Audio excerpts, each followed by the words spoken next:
Eli. Booker didn't plan on finding a child by the trail that day, dusty boots, cracked biscuit, and eyes too tired for 10 years old. A quiet cowboy with no family left, he offered her a ride and a name. But Dusty Bluff don't take kindly to what it don't understand. Town gossip twisted fast, forged papers, a crooked sheriff, and a little girl everyone called a mistake. Yet tucked in Eli's saddlebag was Ruth's will, her name signed bold beside Rosie's. Family isn't always born. Sometimes it's written in ink and carved into wood. Now, with a judge inbound, a marshal on standby, and a town split wide open, one man's quiet promise might rewrite what makes a home. Will the law follow the heart or break it? Stay till the fire burns low. The wind tasted like grit that morning, sharp, dry, and restless. Eli Booker pulled up his gelding at the top of a sun-cracked ridge just east of the old stage trail, where dust swirled like ghosts looking for a place to settle. He'd been riding fence lines since dawn, saddle creaking under the weight of quiet miles, when something odd caught his eye down the bend. A carpet bag, split open like a split melon, contents scattered worn socks, a little boot, a ribbon, the color of cornflour. And beside it, sitting stiff in the red dirt, was a girl. She couldn't have been more than 10. Brown hair braided crooked one side, already loosening into strands. Her dress looked like it had seen 3 lives, already patched, faded, with a hem torn clear. She held a cracked biscuit in both hands like it was gold, but didn't eat it. Just sat with her knees pulled, and chin tucked low, eyes fixed on nothing. Eli eased Blue closer and dismounted slow. He didn't say anything right off. Didn't want to spook her. Coyotes don't spook a soul as easy as grown men do these days. "You all right, miss?" he asked gently, voice low, like speaking to a spooked colt. She blinked once, then again. Her mouth moved, but nothing came out. He crouched, dust puffing around his boots, and opened his canteen, offered it. She stared, then took it with both hands, sipped like she wasn't sure if it was real. Eli waited. When she handed it back, her hands lingered. Dirty little fingers, a scar healing along her wrist. "Name's Eli Booker," he said, nodding toward her biscuit. "Looks like yours has seen better days. I've got half a fresh one in my saddlebag. You want—" She didn't answer, but when he stood and fetched it, she watched him, eyes never leaving his hands. He brought back the biscuit and a rag to wrap it, sat a little distance off, letting her choose. After a few minutes, she reached, took it, bit it, got a horse. "Here's good with kids," he said after a moment. "Name's Blue. You feel like riding, he's gentle." That earned a flick of her gaze toward the gelding. Blue nickered, low tail flicking flies. "She won't speak to you," came a voice from the ridge behind. Eli turned. A stagecoach driver in a cracked hat and a stained vest leaned on the rear wheel of his buckboard. His boots were dusted with the kind of miles that make a man forget compassion. "Dropped her off when I heard her aunt pass last week in Denver," the man said. "Didn't pay for the rest of the ride, and I ain't no nursemaid. Figured someone had come along. You left a child alone on a road full of cougars, drunks, and broken fences?" Eli asked, voice flat. "She ain't mine." The driver shrugged, and she never said much. Don't know her full name even. Just Rosie, maybe. That's what her aunt called her. Rosie. Eli looked back at the girl. She was watching him now, not with fear, just tired. The kind of tired that sets in when you learn early not to expect much from the world. He stood, dusted his hat, and walked to her, held out a hand. "You don't have to say anything. You don't even have to stay. But if you want a warm meal and a roof that doesn't leak, my place ain't far." Rosie looked at the hand, then at the empty road stretching behind her. Then she stood. Her knees wobbled and she stepped uncertainly, but her hand found his coat, small fingers clinging like burrs in wool. Eli lifted her into Blue's saddle. She didn't let go, even when he climbed up behind, steadying her with one arm. As they rode toward the low hills of the Booker Ranch, Rosie's fingers stayed locked in the folds of his duster. She still hadn't said a word, but when Eli looked down, he saw the biscuit half-eaten, now pressed to her chest like it was something sacred. And in that windswept silence, with the trail curling behind them, he knew sometimes it don't take blood to claim someone. Just a crumb, and a saddle. The sun was dropping behind the ridge when Eli nudged open the front door of the Booker Ranch house. Rosie followed close, small boots scuffing the pine threshold, eyes wide but wordless. The place smelled of saddle oil and soap, with a hint of bacon lingering from breakfast. Dust hung in the window slants like old thoughts, and the silence was thick but not unfriendly. "Home's not fancy," Eli said, setting his hat on the peg, "but it's dry and quiet and no one will bother you here." Rosie stepped in slowly, gaze trailing across the worn braided rug, the pot-bellied stove, and the single rocking chair that creaked even when still. A faded quilt rested over the back of the couch. The air inside was still like a barn before a storm. Eli crouched beside the hearth and stoked the fire with a piece of juniper. It sparked like it remembered the cold too well. "I'll get supper going. You can sit, or wander, or sleep, whatever feels right." He turned toward the pantry, but paused when he heard the quiet shuffle behind him. Rosie was standing in the hallway, holding a folded flannel shirt.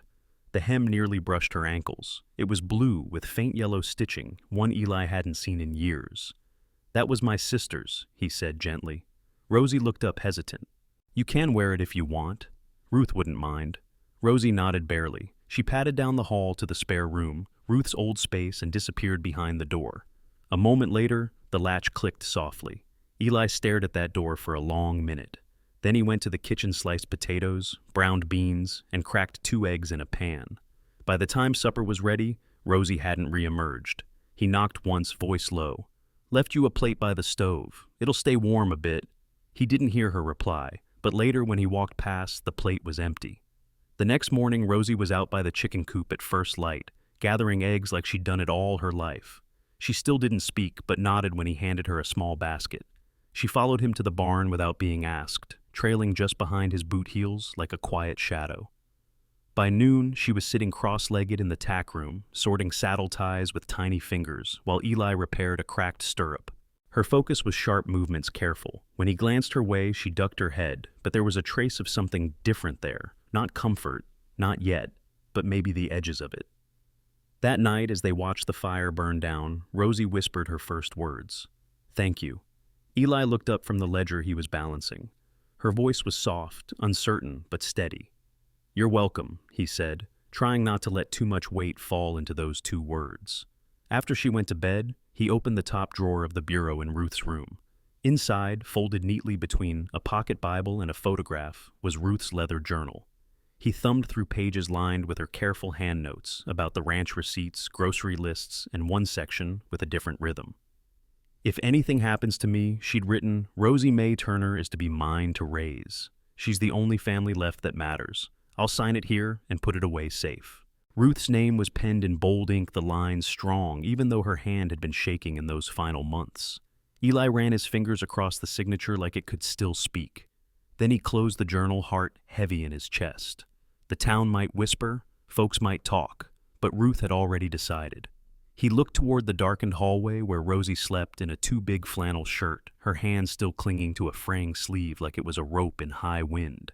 "I got you now," Ruth, Eli murmured. "She's safe." And as the fire cracked low outside in the dark, Dusty Bluff stirred with gossip. But inside the Booker house, a little girl finally slept through the night. The sky turned pewter as Eli guided Blue down the main drag of Dusty Bluff. Rosie rode behind him, this time arms looped around his middle chin, resting against his coat. She hadn't said much since breakfast, just a quiet "yes, sir" when he asked if she was ready to come into town. Eli had tucked Ruth's journal inside his saddlebag, wrapped in oilcloth, like it held a living heart. Dusty Bluff looked the same as ever. Wood fronts leaning tired against the wind, hitching posts chipped down from years of boots and boredom. But Eli felt eyes on him sharper than usual. A man riding in with a girl who didn't carry his name that stirred up the kind of talk that settled deep and bitter. He tied Blue outside the county office, then lifted Rosie down slow. She took his hand without hesitation. Inside, the air smelled of ink and pine resin. A wall of dusty filing cabinets lined one side. At a battered desk sat Clerk Jeb Crandall, a balding man with a narrow face and a mouth that always looked like it had just tasted something sour. Eli approached, removing his hat. "Morning, Jeb. I'd like to file for temporary guardianship. My sister's will states Rosie here was to be in her care, and now, in mine." Crandall leaned back, skeptical already. "You got proof?" Eli opened the oilcloth, slid Ruth's journal forward. Signed, dated, Ruth Booker. Crandall flipped through eyebrows, lifting slightly until they didn't. He snapped the journal closed. "This ain't notarized proper," he said, "and your sister weren't a licensed guardian." Eli frowned. She was kin. Rosie's mother passed in Denver. Ruth stepped in. And Ruth passed without registering that guardianship under territory statute. Crandall said, sliding the journal back like it was nothing more than a grocery list. Doesn't meet protocol. Kid goes to the parish orphanage until formal placement's reviewed. Eli's jaw tensed. Which protocol says that exactly? Crandall reached behind him, yanked a dog-eared codebook from the shelf, and jabbed a finger at a page. Eli stepped forward, scanned it. The section Crandall pointed to. It didn't exist. Not on that page, not anywhere. That statute covers property boundary disputes, Eli said flatly. You think I can't read? Crandall smiled thin. Then I'll rephrase. The decision stands. Behind him, Rosie clutched Eli's coat, eyes locked on the desk like it might sprout teeth. He placed a hand over hers steady. We're not leaving this, Eli said. Not without due process. You got your answer? Booker Crandall replied, voice turning cold. Don't press it. Eli tipped his hat without smiling. We'll be back. Back on the horse, Rosie finally spoke. Did she really want me? Eli turned in the saddle to meet her eyes. Ruth wrote your name down clear. Didn't write much in those pages, but she made that part permanent. Rosie's lower lip wobbled, but she nodded and went quiet again. Her grip didn't loosen. That evening at the kitchen table, Eli unrolled the journal and placed it in front of her. The lamplight flickered over Ruth's cursive, Rosie Mae Turner is to be mine to raise. Rosie traced the words slowly with her finger. Then why don't they believe it? She whispered. Eli's voice was soft. Some folks don't believe what don't look right on paper, but paper ain't everything. Outside, coyotes howled far off. Inside, Rosie ran her thumb along the curve of Ruth's signature, like it was a thread tethering her to something she hadn't had in a long time. I don't want to go to no orphanage, she said, voice small. Eli reached across the table and closed her hand gently. You're not. They sat like that, two shadows against firelight, and ink one holding the page, the other holding the line. The clerk might have said no, but Eli Booker wasn't done yet, and Dusty Bluff hadn't seen a storm like the one coming. Founders Day in Dusty Bluff always came with too much noise and not enough sense. The town square overflowed with folks hollering boots, kicking up dust, and banners flapping from hay-stacked wagons. There was pie judging at noon, bronc bustin' by, two and a rowdy fiddle band warming up near the old courthouse steps. Eli Booker didn't care much for crowds, but Rosie had been asking about the colts since Tuesday, so he saddled up Blue, brushed Rosie's hair into two short braids, and rode in before noon, hoping the noise would distract her from the week's heaviness. Rosie wore her patched-up dress with the yellow sash Ruth had sewn years ago. She didn't smile much, but Eli noticed how her eyes followed the colts, and when one of them reared back in panic near the rails, she stepped forward slow, calm hands steady, and talked the thing down like she'd done it 100 times. She's got Ruth's way, Eli said quietly, more to himself than anyone. A few folks clapped. A rancher tipped his hat, and for a second Eli thought maybe things were turning. That's when Sheriff Caleb Mayfield showed up. He rode in like thunder broad in the shoulders, star too shiny for the dust around him. His mustache twitched when he smiled, but there was nothing kind about it. Well now, he drawled loud, dismounting right into the square. Ain't that sweet, the cowboy and his borrowed daughter?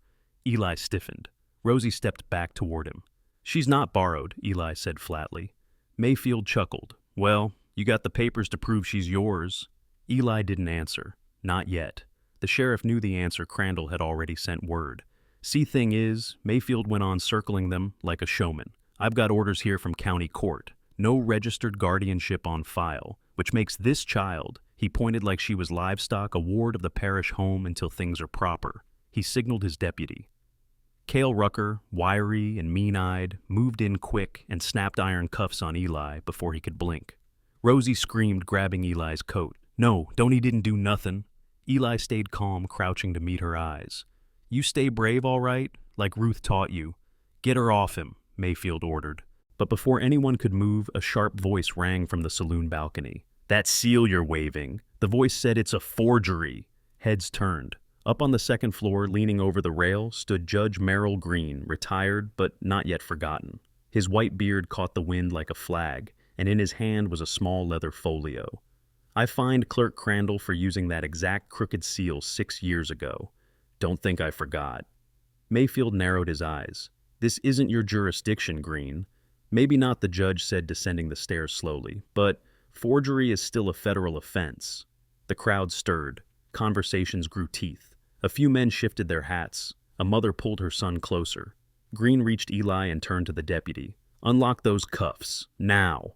Cale hesitated until Green added, "Or I'll telegraph Marshal Sutton in Cheyenne myself. See how he likes knowing Dusty Bluff's lawmen collar folks on fake orders." The cuffs came off. Rosie flew into Eli's arms, gripping tight. He held her close. Jaw clenched, heart hammering, not from fear, but fury. Mayfield muttered, "You're playing a dangerous game, Judge." "No game," Green said. "But I reckon it's time someone reminded this town what law really looks like." Eli didn't speak, but when he tipped his hat to Green, his eyes held the weight of gratitude too old for words. Later that evening, Judge Green invited Eli to supper. Over beans and cornbread, Eli laid out Ruth's journal, the burial receipts, and Rosie's full name. Green listened close. When Eli finished, the judge nodded. "Statute 12-7, he said. "You've got more ground than they want you to believe." Eli leaned forward. "So, what now?" "We hold a hearing," Green replied, eyes sharp. 2 days' time." Rosie, sitting near the fire, hugged Blue's old saddle blanket to her chest. She didn't smile, but that night, for the first time since Denver, she asked if she could help wash the dishes. And Eli knew. The fight had truly begun. The morning sun burned low and fierce over Dusty Bluff, casting long shadows that stretched thin across the cracked earth. Eli rode home from town, the weight of the upcoming hearing pressing heavy on his shoulders. Blue's hooves clattered over the worn dirt path leading to the Booker ranch, but something didn't feel right. The gate to the north pasture hung crooked. One of the rails snapped clean through, leaning like a broken promise against the fence post. Eli's heart sank. Closer inspection revealed the water trough. The lifeblood of the cattle was fouled with dark oil. A foul stench hung in the air. His jaw clenched tight. Someone meant to send a message. A crude sign nailed to the gate with rusty spikes swayed in the breeze. Painted in thick black letters were 2 simple words: "Send her east." Below that, a threatening scrawl: "Next fire's real." Eli knelt beside the gate, running a hand over the rough wood, silent fury boiling beneath his calm. He glanced toward the homestead where Rosie was playing near the barn, Blue tethered close by. "Stay here, Rosie," he called softly, not taking his eyes off the damage. "I'll be back soon." She nodded without question, her small face serious beyond her years. Eli moved to grab his hammer and nails from the shed. The work was honest and steady, like breathing. As he hammered fresh rails into place, Eli's mind raced over the facts. Threats had been escalating since the hearing was set.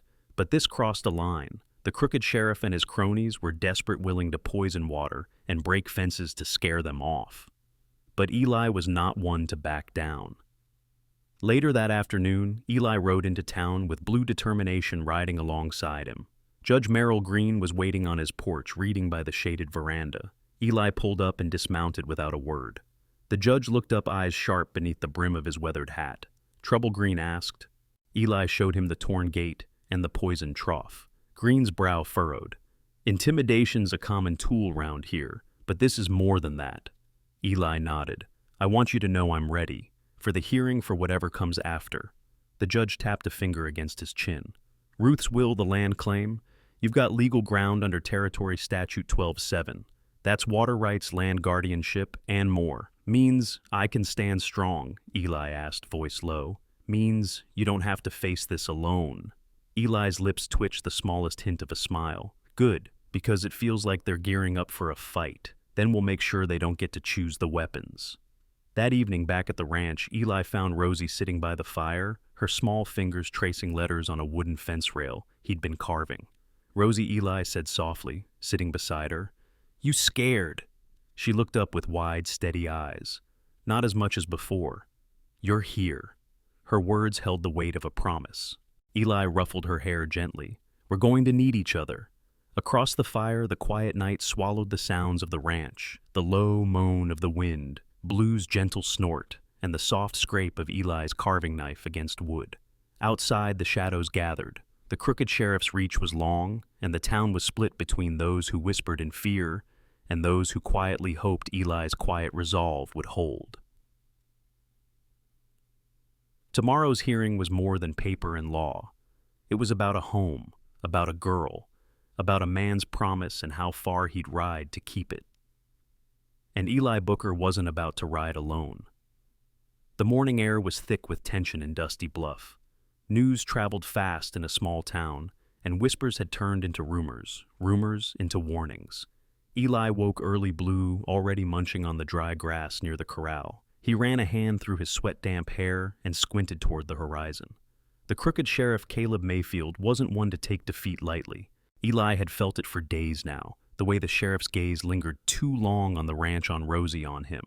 The threats, the fence damage, the poisoned trough, it was all a prelude. Today the battle would be more direct. A knock at the door broke the stillness just after breakfast. Eli opened it to find two deputies grim-faced and carrying papers.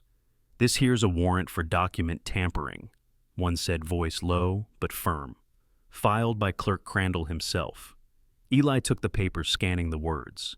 It accused him of altering official documents related to the guardianship claim, an outright lie, but one powerful enough to justify arrest. "Where's the proof?" Eli asked. The deputies shrugged. "Orders from Sheriff Mayfield. We're to take you in until this is sorted." Before Eli could respond, a rider thundered up the lane.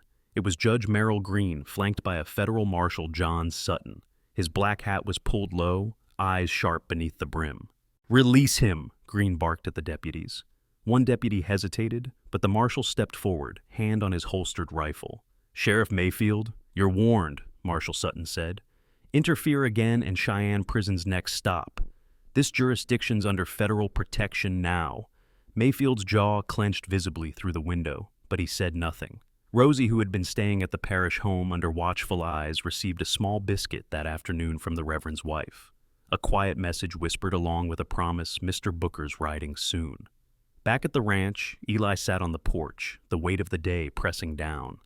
The morning's events marked a turning point. What had started as whispers and threats was now a showdown with the law itself. He looked out toward the open plains where Blue grazed. His hand instinctively went to the worn leather saddlebag where Ruth's journal rested, a tangible reminder of why he fought.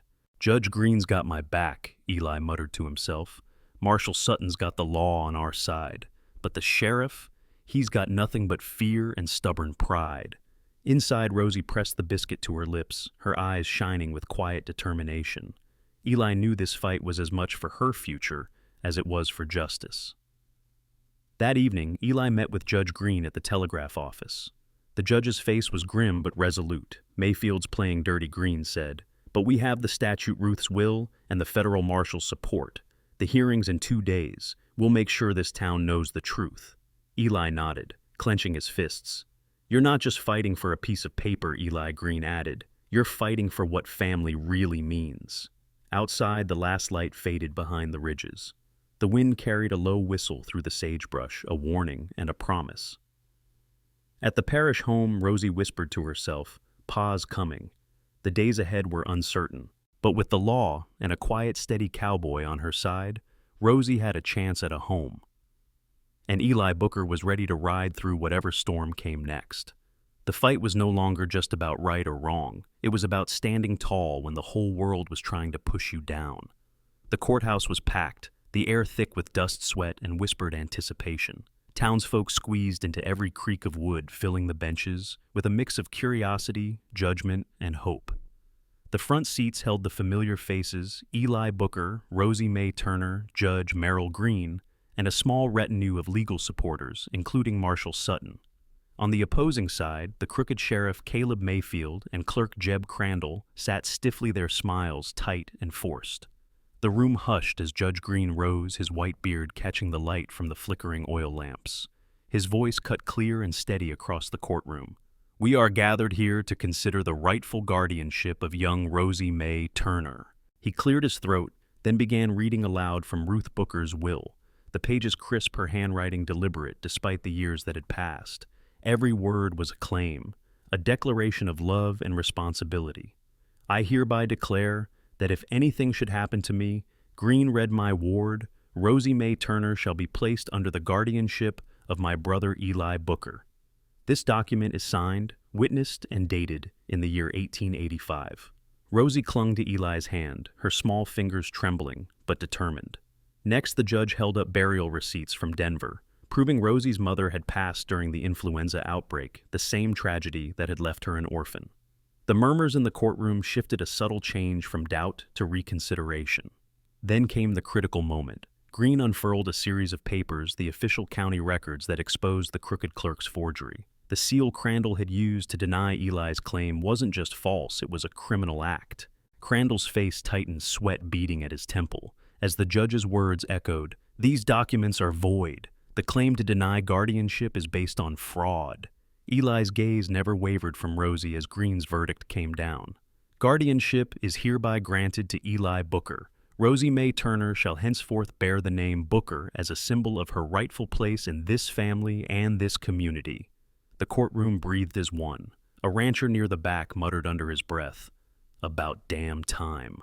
Marshal Sutton moved quietly to handcuff Crandall, who'd already slumped into defeat. Outside the courthouse, the crowd thinned, but carried a new energy. Some clapped Eli on the shoulder, others exchanged nods of respect. The crooked sheriff lingered, his jaw clenched tight, but even he couldn't deny the tide was turning. Back at the ranch, Rosie sat near the hearth, the warmth drawing color back to her cheeks. Eli carved her new name into a fresh rail of the fence, each stroke deliberate a promise etched into wood. Pa Rosie's voice was soft, a question long waiting to be asked. Eli paused, wiping sawdust from his hands. "What's that kid Booker? Does it mean family now?" Eli's smile was slow, real, the kind that reached his eyes. "It means exactly that." The fire crackled behind them as silence settled, not empty but full. Two souls, one old cowboy, one lost girl, finally found their place, sheltered in a home made not just of timber, but trust and love. Outside, the wind carried away old doubts, while the stars shone steady witnesses to a family reborn. Justice had been served not just on paper, but in hearts. And for Rosie and Eli, the hardest battle was over. The rest was living. The air in Dusty Bluff had changed. Sheriff Mayfield's resignation had left a hollow silence in the law offices, and whispers of Crandall's arrest traveled like wildfire through the dusty streets. Those who had backed the crooked clerk now faced fines and hard labor for poisoning the water and vandalizing Eli's fence. The town's rough edges were beginning to soften, but the scars lingered like shadows after sunset. Eli didn't seek compensation for the damages or the pain. When the county offered to cover the costs, he asked them to put the money towards something that mattered: a schoolroom for the children of Dusty Bluff. "It's time the kids learned more than how to ride and rope," Eli said, voice, steady eyes bright with hope. "They need a place to read, to write, and maybe, just maybe, dream." The county commissioners weren't keen at first, but Eli's quiet determination won them over. Soon, a modest building stood on the outskirts of town, a single room with rough-hewn desks, a wood stove, and shelves lined with donated books. On the first day, Rosie sat in the front row, her small hands folded neatly on the desk. The other children stared, some curious, some cautious, but none mocked. Her steady gaze told a story of survival and quiet strength that no words could capture. Eli stood just outside the classroom window watching her. The sunlight caught the glint of determination in her eyes, and for the first time the fight felt worth every bruise and threat. But peace was never Dusty Bluff's to keep. A final hate note had been nailed to Eli's porch, a crude warning scrawled in red ink: "Keep the girl or lose the rest." Eli burned the note without reading the last line. His hands were steady as the flames consumed the paper, leaving only ashes and resolve. Rosie came to him that evening, holding a small packet of seeds, beans, carrots, and wildflowers. She looked up with a shy smile. "I want to plant something," she said softly. Eli ruffled her hair. "That's a mighty fine idea, kid." Together they turned a patch behind the barn into a tiny garden. Day by day, Rosie tended the sprouts, humming soft tunes she'd picked up from Ruth's journal, while Eli fixed what the storms and threats hadn't broken. The garden grew like their hope, slow, steady, stubborn. Each leaf pushing through the dirt was a promise Dusty Bluff could heal. They could heal. Neighbors began to watch, some with suspicion, others with respect. Mrs. Hartley, the preacher's wife, came by one afternoon, her smile tight. "Raising a girl like that is risky," she said, voice sweet but sharp. "People don't forget easy." Eli met her gaze evenly. "Maybe they don't, but sometimes it's worth giving them a reason to remember kindness instead." Mrs. Hartley didn't answer, but she left with a nod that carried more acceptance than words. That night, as the stars lit the vast Wyoming sky, Eli sat by the fire. Rosie climbed into his lap, small hands clutching his worn shirt. "Pa," she asked. "Yeah, kid. Do you think they'll ever stop trying to take me?" Eli wrapped his arms tight around her. "They'll try, Rosie, but so long as I'm here, no one's taking you without a fight." Her eyes shone with trust, the kind only earned in quiet moments like this. Tomorrow would bring its challenges. There were still fences to mend, rumors to silence, and battles yet to come. But for tonight, under the wide open sky and the gentle crackle of firelight, a cowboy and a little girl found peace in a promise family isn't just given. It's fought for, planted like seeds, and grown with love. And Dusty Bluff was beginning to believe in that promise too.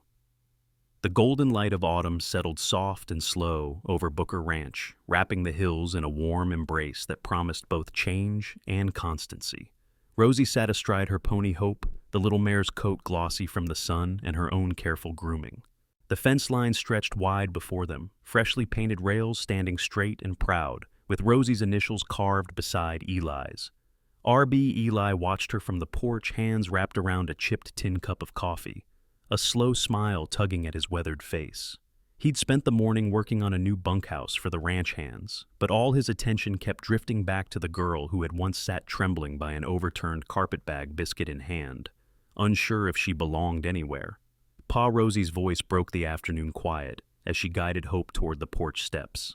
Eli set down the cup and wiped his hands on his pants. "Yeah, kid." She climbed down, the boots crunching on the dry earth, and tugged at his sleeve. "Booker, does it mean family now?" He nodded, slow eyes glinting with a mix of pride and something softer, deeper. "It means exactly that, Rosie May. Family's not just blood. It's the people who stand by you, come hell or high water." Rosie looked up at him, a quiet understanding settling in her gaze. "I'm glad I'm yours." Eli's voice cracked just a little, the years of loneliness and loss folding into this small moment of grace. "I'm glad you're mine." That evening, the firelight danced across the walls of the cabin, as the wind curled around the windows, whispering secrets of the land and sky. Eli sat beside Rosie, the worn wooden rail between them, each lost in thoughts too big for words. "You think Ruth would be proud?" Rosie asked, her voice a tentative thread. Eli looked down at the carving, the delicate script etched into the wood, and smiled. She would have smiled big. "Said you're tougher than any of us." Rosie's fingers traced the letters carefully. "I'm not scared anymore. That's my girl." Outside, the ranch breathed with a quiet strength, saddle lowing in the distance, the creek murmuring over stones, and the soft rustle of prairie grass under a settling night. The battles with crooked men and cold hearts had left scars, but they were healing, together. The town of Dusty Bluff had changed too slowly but surely. The schoolroom stood bright and busy, children learning their letters and numbers in a place that once whispered doubt. Neighbors who had turned their backs now nodded in respect, their grudges softened by Eli's steady presence and Rosie's quiet courage. But the true victory lay beyond the law and fences. It was in this small, steady family. A man and a girl who chose each other, who carved their own story out of dust and silence.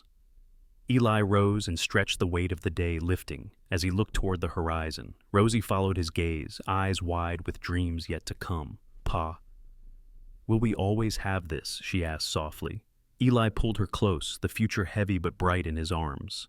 "As long as we want it," he said. "Home isn't just a place, Rosie, it's a promise, and I intend to keep mine."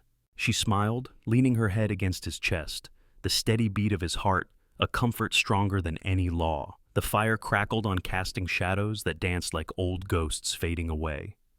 And out under the endless Wyoming sky, Eli Booker and Rosie May Booker stood, no longer lost, no longer alone. They had found family. The road ahead would have its hardships, but tonight was a victory, carved deep into wood, blood, and love, a promise made, a name claimed, and a home finally won.